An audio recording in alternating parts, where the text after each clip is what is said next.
मोदी सरकार smart city बनाने में लगी है। चारों तरफ सुशासन और विकास का शोर है। देश को महाशक्ति बनाने के तरह तरह के दावे पेश किए जा रहे हैं। इन तमाम शोरगुल और दावों के बीच भागलपुर को भी स्मार्ट सिटी बनाने की मुहिम सत्ता ने छेड़ रखी है। भागलपुर बिहार का एकमात्र शहर है जो केंद्र सरकार की स्मार्ट सिटी की योजना में शामिल है। स्मार्ट सिटी की इस योजना में भागलपुर शहर के नागरिक कितने स्मार्ट होंगे ये तो आने वाला वक्त बताएगा। लेकिन उससे पहले हम आपको लिए चलते हैं भागलपुर शहर के गंगा नदी के एकदम किनारे बसे वार्ड संख्या 29 के दलित मोहल्ले में। यहाँ डोम जाति के लगभग 100 परिवार 4 दशक से रहते आ रहे हैं। शादी ब्याह के मौके पर जो भोज होता है, जो खाना खाने का होता है, उसमें आप लोगों को एक साथ खाना खिलाते हैं? नहीं, वो आगे पहले खा लेता तब पीछे हम सबको खिलाते। तो आप लोगों को सबसे बाद में खिलाते हैं? बाद में तो जैसे वो लोग टेबल कुर्सी पे खाना खाते हैं तो आप लोगों को टेबल कुर्सी पे खिलाते हैं? नहीं, नीचे में खिलाता है। अच्छा, वो लोग टेबल कुर्सी पर खाते हैं और आपको जमीन पर खाना खिलाते हैं। तो आपको बुरा नहीं लगता है? क्या करेंगे, हमको जगह जहाँ खिलाएगा वहीं खाएंगे। तो बुरा नहीं लगता है कि ऐसे आदमी के यहाँ क्यों खाएंगे जहाँ इतना अपमानित होना पड़ता है? वो कहता है कि तुम छोटा जात हो, तुम नीचे में खाओ। अच्छा, वो कहते हैं कि तुम छोटा जात हो। हाँ यार, वो जाके तुमको नीचे जहाँ देंगे तुमको खाने के लिए वहीं खाइएगा। अच्छा अच्छा, तो वही के लिए जहाँ हमको बैठा था वहीं बैठे। तो आप भी मान लिए हैं कि आप छोटा जाते हैं? आपको लगता है कि आपको क्यों लगता है कि आप छोटा जाते हैं? आप उनके साथ क्यों? आपको भी इसी तरह 2 हाथ 2 पैर है।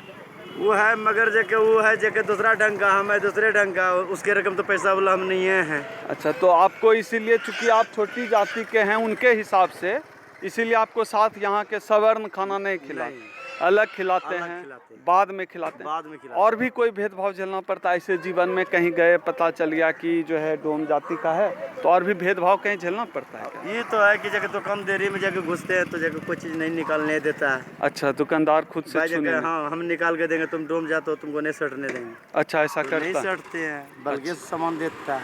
अच्छा, इन परिवारों की आजीविका बांस का सूप, डलिया और पंखा आदि बनाने और उसे बेचकर चलती है। इसके साथ ही शमशान घाट पर मुर्दों की चिता जलाने का काम भी इन परिवारों का पुश्तैनी धंधा है। लेकिन आजादी के इतने वर्षों में इन परिवारों तक विकास की कितनी रोशनी पहुंच पाई है, इसका अंदाजा इसी बात से लगाया जा सकता है कि जहां इतने परिवार कई पीढ़ियों से रहते आ रहे हैं, वहां एक अदद नाली तक नहीं बन पाई है। दुर्गति का आलम यहीं खत्म नहीं होता है। यह लोग गंदी नाली के किनारे रहने को विवश है। मोहल्ले में कक्षा 1 से 5 तक का एक सरकारी स्कूल है जो नाली के पानी में जब तक डूब जाता है। 2 कमरों के स्कूल में 5 कक्षाएं एक साथ चलती हैं। स्कूल की अपनी 4 दीवारी तक नहीं है। बच्चों के पीने के पानी तक की व्यवस्था भी नहीं है। कुल मिलाकर यह स्कूल भी अछूत बना हुआ है। कौन बच्चे आते हैं यहाँ पर? गरीब परिवार का बच्चा लोग आता है, जैसे दलित समुदाय का बच्चा है, कुछ लोग ओबीसी बच्चा है। यहाँ पे जनरल बच्चा भी है, 2-4-5 जनरल बच्चे भी हैं। ज़्यादातर महादलित परिवार? हाँ, महादलित परिवार के बच्चे हैं। और कितने क्लासरूम हैं यहाँ? 2 क्लासरूम। 2 क्लासरूम में 200 बच्चे पढ़ लेते हैं? 200 बच्चे तो हमारे यहाँ आते नहीं हैं, लगभग 150-125 आ जाते हैं। और लगभग 20 से 35 बेंच टेबल है, उस पर बिठाते हैं, नहीं तो जो बच्चे बचते हैं उसको दरी पे बिठाते हैं। और पानी की व्यवस्था? पानी का व्यवस्था तो वही चापानल है हमारे यहाँ, लेकिन पानी अच्छा नहीं आने की वजह से पड़ोस में चापानल लगा हुआ है मंदिर में, तो वहाँ जाके बच्चा लोग पीता है पानी।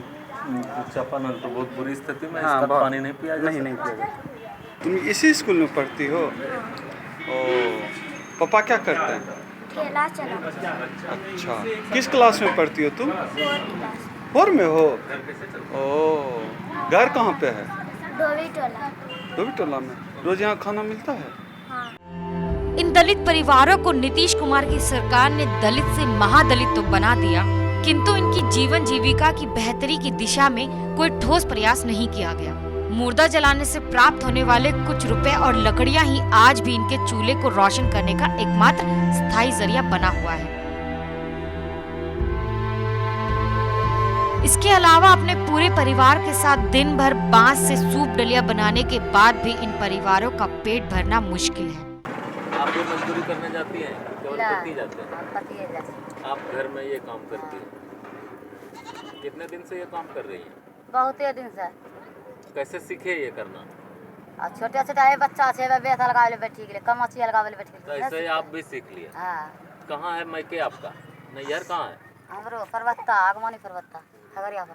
अच्छा, तो वहाँ माँ पिताजी भी यही काम करते हैं? हां पूरा हमरा जितना लहरा में छे सब यही काम करे छे। सुअर पालते हैं? सुगर पाले छे। कितना है आपके पास? एगो दूगो या छोटो छोटो पालला छे किन ला छे लोग। अच्छा अच्छा। सब इधर हाल में? हां यहाँ हॉस्पिटल, सरकारी हॉस्पिटल वगैरह इसी यहाँ नहीं छे हॉस्पिटल मायागंज। यहाँ नहीं आसपास हॉस्पिटल जहाँ इलाज कराना हो? ना मायागंज। बात यहीं खत्म नहीं हो जाती है। सच तो ये है कि इन महादलित परिवारों की झुग्गियों तक विकास की लौ नहीं पहुंच पाती है। बच्चों को दी जाने वाली छात्रवृत्ति से लेकर शौचालय, राशन, वृद्ध व्यवस्था, पेंशन, सब में भारी लूट मची है।